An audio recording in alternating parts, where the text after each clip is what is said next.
Hi guys. कैसे हैं आप लोग? बढ़िया, मजे में, एकदम अच्छे से प्रिपरेशन स्टार्ट कर दी है ना। तो जैसा कि आपको पता है कि आरआरबी एनटीपीसी के एग्जाम्स में कम से कम आपको 11 से 12 सवाल साइंस सेक्शन से मिलेंगे। तो ये आपके लिए बहुत इंपॉर्टेंट है और आपको इसे पे अच्छे से फोकस करना है।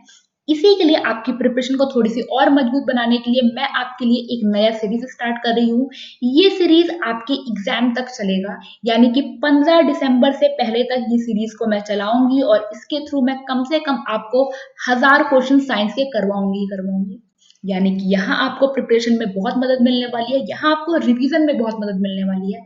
तो देखिए, मैंने ये जरूर बोला है कि आरआरबी एनटीपीसी के लिए मैंने स्टार्ट किया है, बट आप एसएससी, डिफेंस या जिस भी एग्जाम की प्रिपरेशन कर रहे हैं, आपको पूरी मदद यहाँ से मिलने वाली है। क्योंकि देखिए, जीके हमेशा जीके रहता है, ठीक है, वो बदलेगा नहीं, वो हमेशा सेम रहेगा। तो आपको इसकी प्रिपरेशन हर एक जगह से करनी है। तो आज के सेशन में मैं आपके लिए 10 सवाल लेकर आई हूँ। इन 10 सवालों को आप क्विज की तरह ही ट्रीट करिएगा, क्विज की तरह ही अपने मार्क्स नोट डाउन करिएगा, आपने कितने मार्क्स स्कोर किए हैं। तो चलिए आज का पहला सवाल देखते हैं, और ये रहा आज का पहला सवाल। Of which tissue nails, hoofs and horns are made, यानी किस ऊतक से नाखून, खूर और सींग बने होते हैं? क्यूटाइड, काइटिन, केराटिन, ट्यूनिसिन। ठीक है, तो आपको मुझे बताना है नाखून, खूर और सींग, यानी कि नेल्स, हूफ्स एंड हॉर्न्स किससे बने होते हैं, किस टिश्यू से बने होते हैं। और यहाँ करेक्ट आंसर क्या है? यहाँ करेक्ट आंसर है केराटिन। केराटिन को बालों के लिए प्रोटीन की तरह भी ट्रीट किया जाता है, यानी कि करेक्ट आंसर है ऑप्शन नंबर सी। तो पहला सवाल कैसा रहा? काफी आसान सवाल था। आई होप आप सबने इसका आंसर करेक्ट किया होगा। चलिए, इसके अलावा जो बेसिकली केराटिन होता है, ये फाइब्रस प्रोटीन होता है, यानी कि रेशेदार प्रोटीन होता है। ठीक, ओके। आरबीसीज यानी कि red blood cell do not perform aerobic respiration because these do not contain, यानी कि जो आरबीसीज हैं ये एरोबिक श्वसन का मतलब क्या है कि जहां एयर का यूज हो, उसके थ्रू नहीं प्रदर्शन कर पाते, यानी उसका यूज नहीं कर पाते हैं, क्योंकि उनमें इनमें से क्या नहीं है? माइक्रोकॉन्ड्रिया, न्यूक्लियस, एंडोप्लाज्मिक रेटिकुलम और लाइजोसोम, यानी कि माइट्रोकॉन्ड्रिया, नाभिक, अंतःप्रद्रव्यी जलिका और लाइजोसोम। तो देखिए, रेड ब्लड सेल जो होते हैं हमारी बॉडी में, उनमें क्या नहीं होता? उनमें आफ्टर मैच्योरनेस माइट्रोकॉन्ड्रिया नहीं होता। तो माइट्रोकॉन्ड्रिया नहीं होने के कारण ये एरोबिक श्वसन या एरोबिक रेस्पिरेशन नहीं करते हैं। तो करेक्ट आंसर है ऑप्शन नंबर ए। क्लियर? दूसरा सवाल क्लियर हो गया ना? चलिए अगले सवाल की तरफ बढ़ते हैं, और ये रहा अगला सवाल। Transport of oxygen by blood take place with the help of, यानी कि इनमें से किसकी मदद से रक्त में ऑक्सीजन का परिवहन होता है? आपके ऑप्शन ये हैं: एरिथ्रोसाइटिस, थ्रोम्बोसाइटिस, लिम्फोसाइटिस और ल्यूकोसाइटिस। ठीक है, तो आपसे मेरा सवाल क्या है कि हमारी बॉडी में हमारे जो ब्लड होता है, उसमें ऑक्सीजन का परिवहन, ऑक्सीजन का जो ट्रांसपोर्ट है, वो इनमें से किस रीजन से होता है? तो देखिए, जो आरबीसीज होते हैं, जो रेड ब्लड सेल होते हैं, उन्हीं के थ्रू ये काम होता है, और उनको क्या बोलते हैं? उनको बोलते हैं एरिथ्रोसाइटिस, यानी कि करेक्ट आंसर है ऑप्शन नंबर ए। क्लियर? याद रहेगा, ये काफी आसान सवाल है और एग्जाम में काफी बार पूछा जाता है। चलिए अगले सवाल की तरफ बढ़ते हैं, और ये रहा अगला सवाल। The tissue in man where no cells division occur after birth is, यानी कि एक बार जन्म के बाद मनुष्य में वो कौन सा ऊतक है जहां कोशिका विभाजन कभी भी नहीं होता? स्केटल स्केलेटल यानी कि कंकाल, नर्व्स यानी कि नस, कनेक्टिविटी यानी कि संयोजी, और जर्मिनल यानी कि जीवाणु संधि। ठीक है, तो देखिए, इंसान जो है, अब एक बात समझिए, यहाँ करेक्ट आंसर क्या है? अब तक आपने करेक्ट आंसर तो मार्क कर लिया होगा। यहाँ करेक्ट आंसर है ऑप्शन नंबर बी, नर्व्स। अब जो नर्व्स है, ये एक्सॉन का बंडल होता है, ठीक है, और जो न्यूरॉन्स होते हैं, वो एक बार जब वो बन जाते हैं, उसके बाद कभी भी उनमें डिवीजन नहीं होता। तो यहाँ करेक्ट आंसर है ऑप्शन नंबर बी, नर्व्स यानी कि नसें। ठीक, चलिए which is the largest white blood corpuscles, यानी कि सबसे बड़ा WBC क्या है? आसान सवाल है, सिंपल सा है। सफेद रक्त वाहिका इनमें से सबसे बड़ी कौन सी है? लिम्फोसाइट, मोनोसाइट, थ्रोम्बोसाइट्स या इरिथोसाइट्स? ठीक है, ध्यान रखिएगा मैंने आपसे व्हाइट ब्लड पूछा है, यानी कि WBC पूछा है।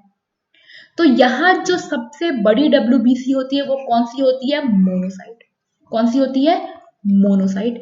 यही मोनोसाइट जो है ये क्या करती है? ये लिम्फोसाइट्स के साथ मिलकर हमारी बॉडी में एंटीजन बनाती है, और मोनोसाइट्स को मैक्रोफेज भी कहते हैं। तो अगर आपको एग्जाम में ऑप्शन ये दिखे तो आप इसको भी टिक करके ही आएंगे। ठीक है, आपको या तो मोनोसाइट दिखेगा या आपको माइक्रोफेजेस दिखेगा। तो करेक्ट आंसर क्या है? ऑप्शन नंबर बी है, ये लिम्फोसाइट के साथ मिलकर एंटीजन बनाती हैं। ठीक, चलिए। A cellulose wall is found in the cells of, यानी कि सेल्यूलोसिस की जो दीवार है वो इनमें से किस में पाई जाती है? किस कोशिका में पाई जाती है? एनिमल्स, बैक्टीरिया, फंजाई और प्लांट्स, यानी कि जानवरों में, जीवाणु में, कवक में या पौधे में। ठीक है, तो सेल्यूलोसिस की जो वॉल होती है ये किस में पाई जाती है? करेक्ट आंसर क्या है? अब तक आप टिक कर चुके होंगे, और करेक्ट आंसर है ऑप्शन नंबर डी। जो ग्रीन प्लांट्स होते हैं, जो हरे पौधे होते हैं, उनमें इसकी वॉल पाई जाती है। तो आपका करेक्ट आंसर क्या है? आपका करेक्ट आंसर है ऑप्शन नंबर डी। और ये कॉम्प्लेक्स कार्बोहाइड्रेट के फॉर्म में होता है, जिसका फॉर्मूला है C6H10O5। ये O है, इसे जीरो से कंसिडर मत करिएगा। ठीक है, यानी कि ऑक्सीजन वाला। ठीक, क्लियर हो गया ना? कोई दिक्कत नहीं, मामला क्लियर। चलिए, a smallest size of a cell that can be seen with naked eye is, ठीक है, सेल का वो छोटा आकार जिसे आप अपनी नग्न आंखों से देख सकते हैं, उसे बेसिकली इसकी साइज क्या है? 1 माइक्रोन, 10 माइक्रोन, 100 माइक्रोन और 1000 माइक्रोन।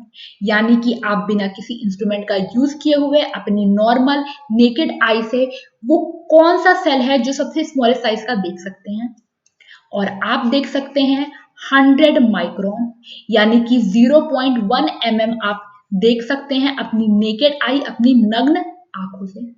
तो यहां भी करेक्ट आंसर क्या है? Option number C. ठीक, चलिए अगला सवाल देखते हैं। Which cells in our body have the least regenerative power, यानी कि हमारे शरीर की कौन सी कोशिकाओं में पुनर्योजी शक्ति सबसे कम है? यानी कि अगर एक बार उसमें कुछ दिक्कत हो गई तो वो रीजनरेट होना बहुत मुश्किल होता है। Brain cells, muscle cells, bone cells और लीवर सेल्स, यानी कि मस्तिष्क की कोशिकाएं, मांसपेशियों की कोशिकाएं, हड्डियों की कोशिकाएं और जिगर की कोशिकाएं। ठीक है, तो देखिए एक बात समझिए, क्या बात है वो? बात तो बतानी पड़ेगी। तो जो ब्रेन सेल्स होते हैं ना, इसमें एक्सॉन नहीं होता, इस रीजन से इनके रीजनरेटिव पावर सबसे कम है, ना के बराबर है। पुनर्योजी शक्ति इनकी सबसे कम होती है, इसीलिए बोलते हैं ना जब भी ब्रेन में दिक्कत होती है तो सबसे ज्यादा मुश्किल हो जाता है, क्योंकि यहाँ रीजनरेटिव पावर बिल्कुल ना के बराबर होती है। तो करेक्ट आंसर है ऑप्शन नंबर ए। ओके, चलिए अगला सवाल देखिए। The name of first mammal clone sheep is, बहुत आसान सवाल है। पहला स्तनपायी क्लोन भेड़ का नाम क्या है? जरा मुझे यह भी बताइए कि कब इसे बनाया गया था? नूरी, डॉली, लूसी, दुर्गा। ठीक है, तो देखिए इसे स्कॉटलैंड के साइंटिस्ट जो थे उन्होंने बनाया था।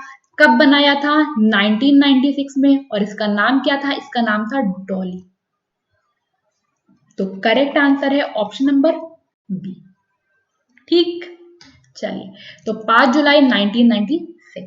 और ये रहा आज का आखिरी सवाल।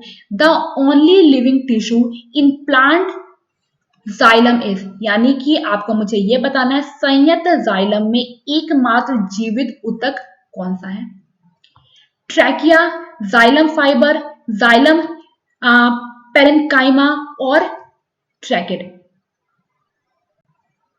और देखिए सुनिए, living tissue in plant xylem, plant में एक ही इकलौता लिविंग टिश्यू होता है, वो कौन सा होता है?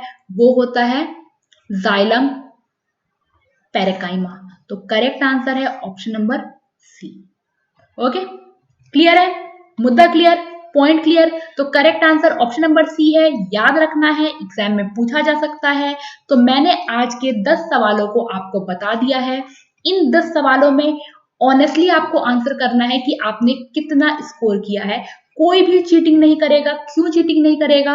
क्योंकि एग्जाम में आप चीटिंग नहीं कर सकते। एग्जाम में आपको जो आता है आप वही करके आएंगे। तो यहाँ भी आप अपने साथ भी ऑनेस्ट रहेंगे और मेरे साथ भी ऑनेस्ट रहेंगे। इससे मुझे ये हेल्प मिलेगी देखने में कि आपका प्रोग्रेस कैसा चल रहा है। ठीक, तो आई होप आपको हर एक पॉइंट क्लियर हो गया होगा। अगर आपको पॉइंट क्लियर हुआ है और वीडियो पसंद आई है तो वीडियो को लाइक करिए, अपने दोस्तों के साथ शेयर करिए ताकि वो भी पढ़ सके, रिवीजन कर सकें। और अगर आप पहली बार मेरे वीडियो को देख रहे हैं तो चैनल को सब्सक्राइब करना कतई मत भूलिएगा। इसके अलावा आप मुझसे मेरे टेलीग्राम चैनल थिंक जीके पे जुड़ सकते हैं। थिंक जीके सर्च करिएगा, आपको मेरी शक्ल दिख जाएगी, मेरी फोटो दिख जाएगी और आप इस चैनल को ज्वाइन कर सकते हैं, think GK with Kirti ma'am. यहाँ मैं आपको जीके की कंप्लीट प्रिपरेशन करवाऊंगी आपके एग्जाम के लिए और ये मेरी गारंटी है, जीके में आप मैक्सिमम मार्क्स स्कोर करके आएंगे।